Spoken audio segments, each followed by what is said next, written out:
Aujourd'hui, j'ai envie de te parler d'un thème qui me tient à cœur.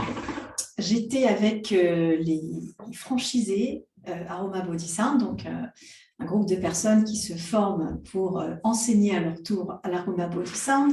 Si tu es nouvelle ou nouveau sur ma chaîne, l'Aroma Body Sound, eh bien, c'est des techniques de percussion corporelle qui se font avec les huiles essentielles pour libérer ses émotions, pour s'enraciner. Je t'invite à regarder toutes mes vidéos.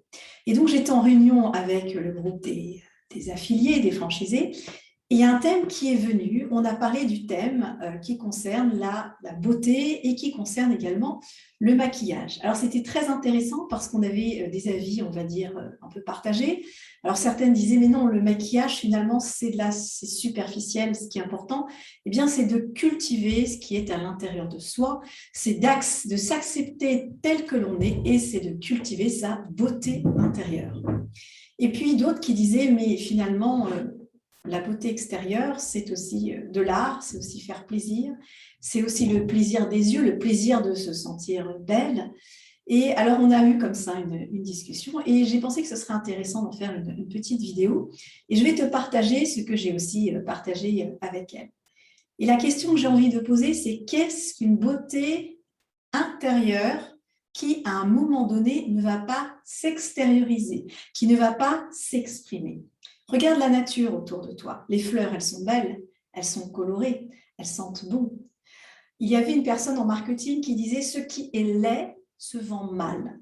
Ce qui est laid se vend mal. Là, on va revenir à cette notion de « nous, on n'est pas un produit ». Mais qu'on le veuille ou non, l'apparence physique, les mots que l'on emploie, eh bien, cela va faire sens.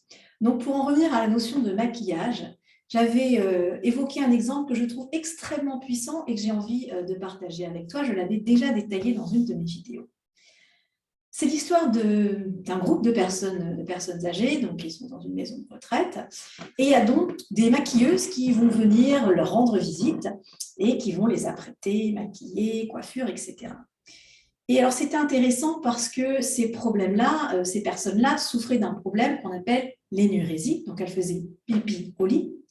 Et ce qui a été très surprenant, c'est qu'à l'issue de cette séance de maquillage où on les a embellis, eh bien, un tiers des résidents ont cessé de faire pipi au lit. Alors, tu vas me dire, mais quel lien? Une personne qui a un problème d'énurésie, qui fait pipi au lit, je ne vais pas la maquiller. Ce n'est pas comme ça qu'on va résoudre le problème. On va regarder le côté tuyauterie et mécanique de la chose, peut-être un peu émotionnel. Ce qui est très intéressant, c'est qu'on n'a pas touché à l'aspect pipi, à l'aspect couche, à l'aspect mécanique. On n'a pas touché à ça.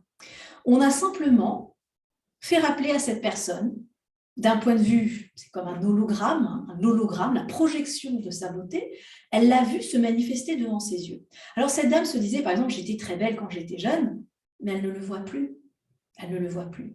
Là, cette beauté s'est manifestée à nouveau devant ses yeux. Elle a eu la projection de ce qui était à l'intérieur d'elle. Elle s'est trouvée très belle. Et ensuite, elle a baissé les yeux. Mais pourquoi j'ai une couche? Je ne peux pas avoir de couche. Comment une personne maquillée, apprêtée comme je le suis, peut porter une couche? Et un tiers des résidents n'ont plus porté de couche. Les problèmes d'énurésie ont cessé. Qu'est-ce que ça veut dire? Ça veut dire que de simplement labelliser le maquillage, la beauté extérieure comme quelque chose de superficiel, c'est en fait quelque chose de très profond. Pourquoi est-ce que dans les civilisations anciennes, on se maquillait? Pourquoi les femmes égyptiennes ont parlé de parfum, parlé de maquillage? Alors, il y a tout plein d'histoires à côté de ça. Et moi, j'ai voulu t'emmener sur le terrain ici de l'aspect un petit peu biologie, pathologie, guérison des maladies, simplement en se maquillant. Donc, pour en revenir à l'exemple des personnes âgées, il s'est passé ce qu'on appelle une forme de dissonance cognitive. Je ne peux pas être belle et avoir une couche. Donc, comment résoudre cette dissonance? Eh bien, je cesse de faire pipi dans mes couches. Donc, je résous le problème.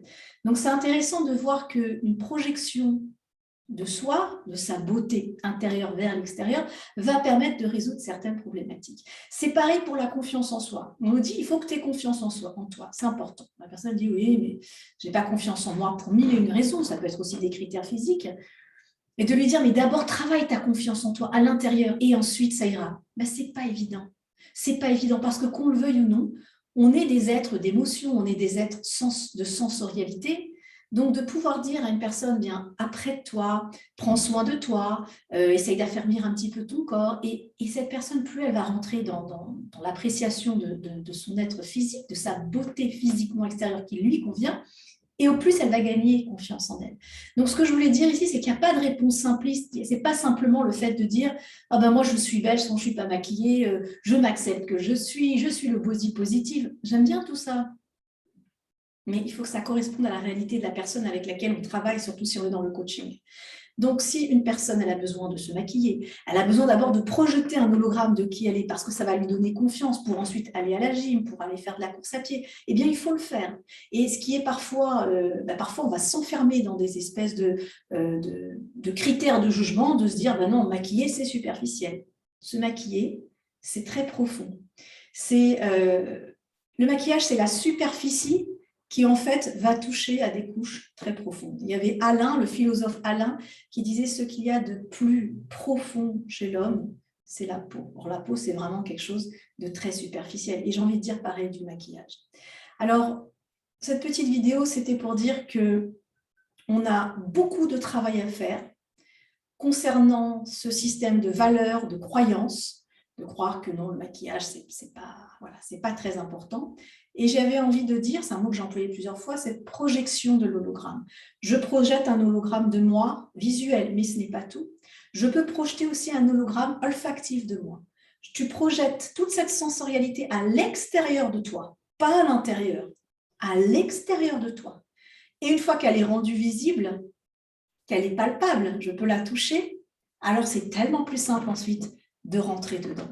Donc moi, j'invite les personnes qui veulent commencer à travailler dans la transformation personnelle, je ne parle pas forcément de développement, mais vraiment de transformation personnelle, je les invite vraiment à réfléchir à cette projection de l'hologramme. Je t'ai parlé à l'instant de l'odeur. Il y a des tests qui ont été effectués et on a constaté que les personnes qui respiraient de la vanille, elles avaient une sensation de leur corps qui était beaucoup plus rond, un corps beaucoup plus rond. Au contraire, les personnes qui respiraient des odeurs telles que les agrumes mandarines, les petits grains, orange, citron, eh bien, elles avaient une perception de leur corps qui était beaucoup plus fine. Qu'est-ce que ça veut dire? Ça veut dire que des personnes qui souffrent, par exemple, ce qu'on appelle le dysmorphisme, c'est-à-dire elles ont l'impression qu'elles sont énormes alors qu'en fait elles sont très minces, et inversement, des personnes qui sont très minces et qui ont une autre sensation.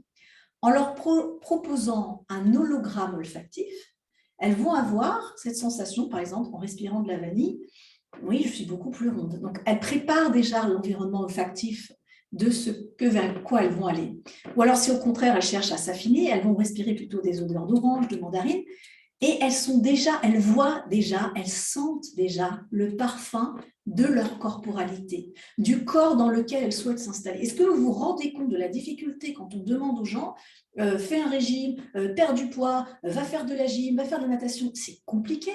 On se dit, bah non, il suffit de le dire. On est des êtres de cerveau. Nous, les êtres humains, on est des êtres intellectuels. Mais que c'est faux. Que c'est faux de négliger toute la partie émotionnelle et sensorielle. Et surtout, si on se concentre sur les êtres humains en pensant juste à leur forme intellectuelle, on aura des résultats qui seront courts. Courts, pas forcément dans la durée, et qui vont être très durs et très fastidieux. Il y a un allié, je le dis et je le répète, cet allié, ce meilleur allié qu'il existe, c'est ton corps. Quand est-ce que tu vas apprendre à l'utiliser? Quand est-ce que tu vas comprendre que c'est à lui qu'il faut parler? C'est à cette sensorialité. Alors, tu vas me dire, oui, mais le cerveau, c'est important. Bien sûr, et d'ailleurs, le cerveau est connecté à tous nos sens. Mais quand je parle de la sensorialité, ça veut dire, donne les facilités à ton corps de rentrer dans l'environnement. Si déjà je respire une odeur qui me semble avoir une forme allongée, ça me projette dans un hologramme olfactif. Si je me maquille, je me coiffe, je m'habille d'une certaine façon, ça me projette vers un univers visuel. Et si tu peux aussi créer l'univers tactile, donc on a l'univers visuel, on peut avoir aussi un univers auditif. Si toi, tu as envie d'être bien dans ta peau, tu veux être bien dans un projet que tu veux créer, ce projet-là, il y aurait quoi comme rythme? Est-ce que ce serait du